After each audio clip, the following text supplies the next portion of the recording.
Recognize Ranking Member Bush for her opening statement. Thank you so much, Mr. Chairman.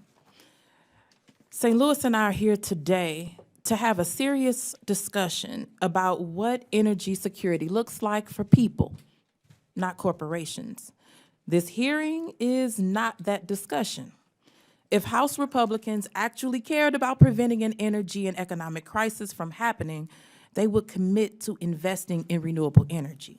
Unfortunately, there are no serious proposals being offered.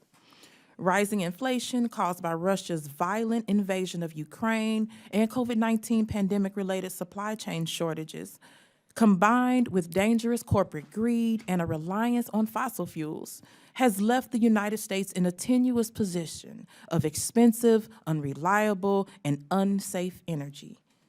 Let's be clear, the Strategic Petroleum Reserve was precisely created to be tapped in emergencies involving severe shortages of oil. Of course, I believe that the best way to avoid similar challenges in the future is to end our reliance on oil. But there should be no doubt that President Biden employed it explicitly for its stated purpose in an emergency when our nation's families and people needed it most. According to the U.S. Energy Information Administration, gas prices peaked at $4.88 in the Midwest region last year and are now down to $3.24 as of this week. People were struggling to get to doctor's appointments or to keep their heat on, and the Republican Party would have loved to do nothing. While the drawdown of the SPR was necessary to bolster supplies in an emergency, future events can be best ameliorated or prevented by reducing our demand for and our reliance on fossil fuels. But my Republican colleagues have unironically invited for-profit think tank and oil titans whose expertise is in maximizing profits, especially at the expense of our Black, our brown, and our indigenous neighbors' health, safety, and well-being. One of these so-called energy experts is a philosopher who has previously espoused white supremacist views.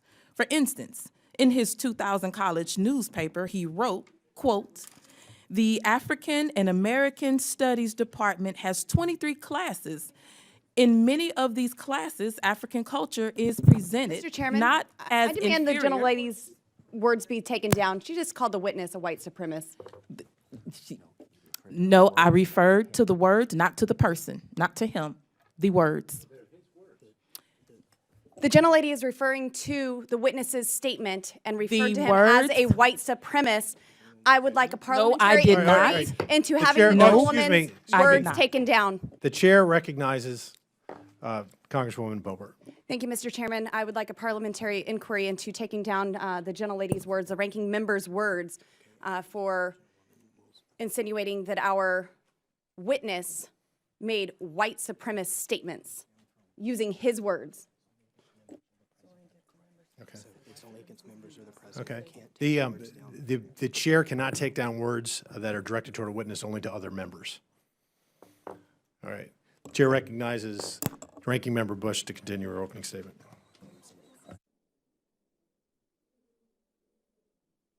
Mr. Chairman, parliamentary inquiry. State your inquiry. Is it appropriate for the ranking members to show respect to the witnesses who are here present in the committee room today?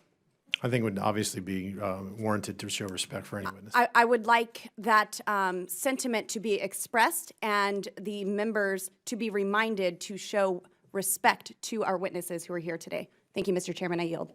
Thank you. Chair recognizes Ranking Member Bush. As I was saying, the African and African American Studies Department, this is the quote, has 23 classes. In many of these classes, African culture is presented not as inferior to Western culture, but as on equal footing with it. In other departments, the same is done with Latin American, Indian, and American Indian culture, end quote. When confronted about these views over 2 decades later, rather than disavow them, he doubled down on this narrative saying, quote, "It has nothing to do with skin color. I was arguing that those cultures overall are inferior to Western culture." We are not inferior to any culture. speaking as a descendant of one of those cultures. This is the witness the Republicans invited to discuss issues of energy security. He came here to promote fossil fuels, which we know are disproportionately harming and killing Black and brown people. Last week, I joined Ranking Member Raskin and all of my Democratic Oversight colleagues in calling on Oversight Republicans to denounce white nationalism and denounce white supremacy in all its forms. Not one single Republican joined us. So I ask again today, will my Republican colleagues condemn white supremacy and work with us to ensure this committee engages in advancing good and reducing harm rather than perpetuating it? That is respect. Our committee needs to be focused on actions that will help people and prevent financial hurt and pain. Whether we deploy the SPR or we don't, the instability of our energy system will continue if we are reliant on oil. Our committees need safe, reliable, renewable energy, and more investments in public transit. Thank you, and I yield back.